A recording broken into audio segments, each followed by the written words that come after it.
saya jadi atasan, ketika ibaratnya saya memilih gelas ini, saya akan memilih gelas-gelas yang tidak ada retaknya.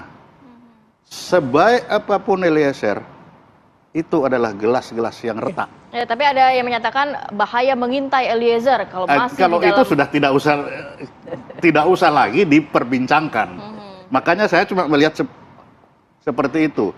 Kalau nanti saya buka itu tambah buka sedikit lagi. nggak apa-apa. Buka sedikit. Ada lagi kalau itu kita menganut boleh terbuka tapi jangan telanjang. Iya kan?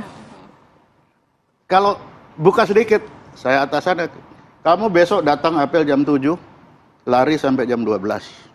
Tapi begini pertanyaannya, siapa ancamannya Pak Soleman? Kalau melihat kan Verdi Sambo sudah memang divonis mati, bahkan juga sudah dikeluarkan dari Polri begitu?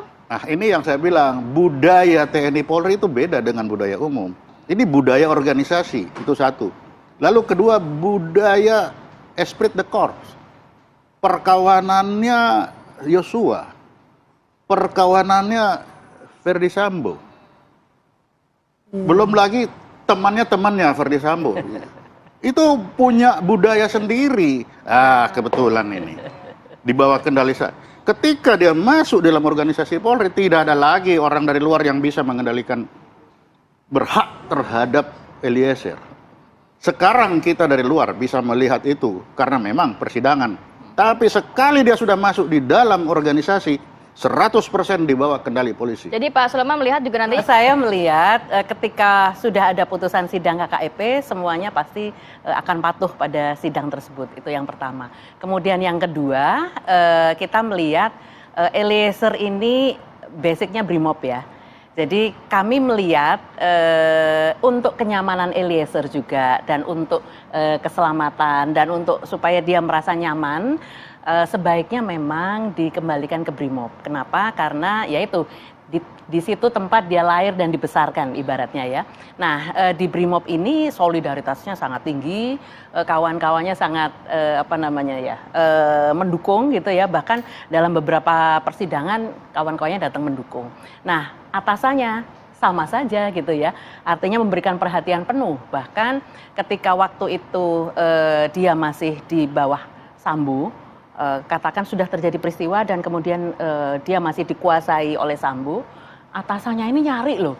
Dan kemudian yang berhasil mengambil dia dari Sambo dan kemudian melindungi dia, ini Brimob gitu loh. Nah jadi kami melihat akan nyaman bagi Eliezer dan bagi Polri juga lebih aman gitu ya, nggak perlu repot-repot memberikan fokus ketika dia sudah ada kembali ke kesatuannya. Kalau misalnya lagi. Berarti kalau Bu Pungki sampaikan adalah kalau Eliezer balik ke Brimob, hal-hal yang dikhawatirkan tadi seperti sampai Pak Soleman dikerjain gitu ya, iya. Tidak akan terjadi. Nggak akan.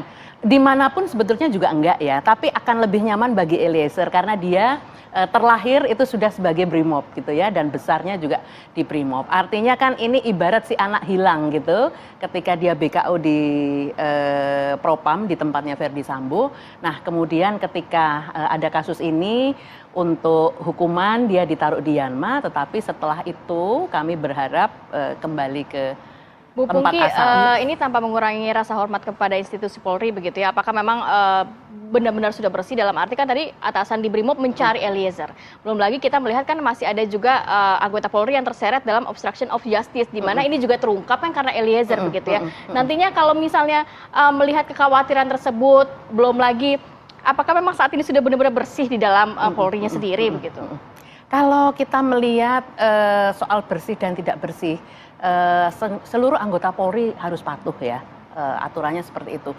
Jangan coba berani mengganggu Eliezer kalau enggak pingin ada sanksi buat yang bersangkutan gitu ya. Artinya kan ini juga sudah menjadi perhatian publik, kemudian otomatis ini selalu akan menjadi perhatian pimpinan Polri. Nah oleh karena itu saya yakin dan dapat juga kami selaku Kompolnas ikut mengawasi bagaimana nanti setelah selesai menjalani masa hukuman, Eliezer akan seperti apa, kami juga akan mengawasi. Termasuk juga terkait dengan Binkar ya, pembinaan karir, pendidikannya, kepangkatannya dan sebagainya, kami juga akan memantau.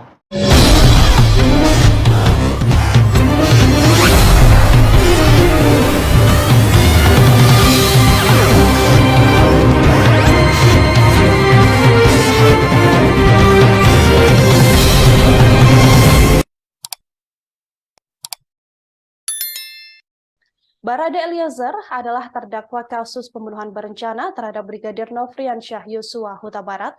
Barada Richard Eliezer Pudiang Lumiu sendiri merupakan anggota polisi dari Satuan Brimob Polri yang menjalani sidang etik untuk menentukan nasibnya di kepolisian. Barada Eliezer, seperti yang kita tahu saudara, mendapatkan vonis 1 tahun 6 bulan oleh Majelis Hakim dalam kasus pembunuhan Brigadir Yosua. Meski telah mendekam di balik jeruji besi, Richard Eliezer memang belum menjalani sidang etik. Tak sama seperti beberapa terdakwa kasus pembunuhan Brigadir Yosua lain, yakni ex-Kadif Propam Polri Verdi Sambo dan juga beberapa terdakwa kasus obstruction of justice yang sudah menjalani sidang etik, bahkan jauh sebelum vonis atau kasus hukum ini mendapatkan ketok palu dari majelis hakim. Hari ini Barada Richard Eliezer menjalani sidang etik seusai kasus yang menjeratnya telah inkrah karena tak ada banding yang diajukan pihak jaksa penuntut umum. Dengan begitu, maka hari ini nasib Barada Richard Eliezer juga akan ditentukan, saudara, melalui sidang Komisi Kode Etik. Ada setidaknya 8 saksi yang hadir dalam sidang etik hari ini yang akan menjadi pertimbangan bagi ketua dari sidang kode etik Barada Richard Eliezer ini. Seperti yang Anda saksikan, ini adalah Barada Richard Eliezer, saudara, yang mengenakan seragam polisi lengkap. Ini bisa kami sampaikan menjadi pertama kalinya Barada Richard Eliezer mengenakan seragam polisi lengkap setelah sejak kasus ini bergulir. Barada Richard Eliezer memang lebih sering atau lebih banyak menggunakan seragam atau mengenakan setelan sipil biasa. Dari sidang etik hari ini, pihak yang bertugas juga berharap agar nantinya sidang kode etik terhadap Barada Richard Eliezer akan bisa selesai dan mendapatkan keputusan final apakah nanti Barada Richard Eliezer bisa kembali bertugas menjadi anggota kepolisian. Mengingat vonis yang dijatuhkan hakim ini kurang dari 2 tahun yang menjadi salah satu syarat agar seorang anggota kepolisian masih bisa bertugas kembali menjadi anggota polisi. Kapolri sendiri sebelumnya telah mengatakan bahwa Barada Richard Eliezer ini masih besar kemungkinan untuk bisa kembali bertugas menjadi anggota Brimob Polri. Namun beberapa pihak memang menganggap bahwa sebaiknya Richard Eliezer tidak bertugas di kepolisian lagi, namun ada beberapa pihak lagi yang mengatakan bahwa nantinya nasib dari Barada Richard Eliezer ini masih bisa diselamatkan dan masih bisa kembali bertugas menjadi anggota polisi. Yang hadir juga hari ini dalam sidang kode etik Barada Richard Eliezer, saudara, adalah Ketua Kompolnas, yang mana Ketua Kompolnas berjanji akan mengiringi atau akan melihat secara langsung bagaimana jalannya sidang kode etik yang dijalani oleh Barada Richard Eliezer.